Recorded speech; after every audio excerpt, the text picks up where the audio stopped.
Welcome back. The conflict in Ukraine continues to escalate with another day of bloodshed and violence in the country. A looming question is, could the war in Ukraine inspire other nations to invade land areas that aren't a part of their country? Our Joe St. George has a look at why some fear what's happening in Eastern Europe could create even more global conflict.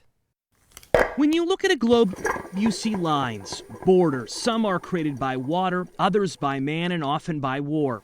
But if this week has taught us anything, it's that just because a country's borders are drawn a certain way doesn't mean it stays that way forever. This aggression cannot go unanswered. While President Biden is hoping severe sanctions force Russia to restore the borders in Europe to where they were at the start of the week, the reality is Russia has been interested in reshaping Ukraine for years. In 2014, Russia took Crimea, a part of Ukraine. This week began with Russia sending troops to the Donbass region. Now the Russian military is spread throughout, with military experts agreeing Ukraine could fall completely since they're not equipped to fight Russia on their own. A looming question is, does this inspire other world leaders to invade areas they want? It's something being watched closely in Washington. For example, China has long wanted to claim Taiwan, an island of 23 million people, as their own. North Korea has long had interest in neighboring South Korea. Not to mention Iran for years has had interest in land areas around the Middle East. One reason there's a threat of increased global tensions is because President Biden's actions are revealing his thinking about war. He's made clear Americans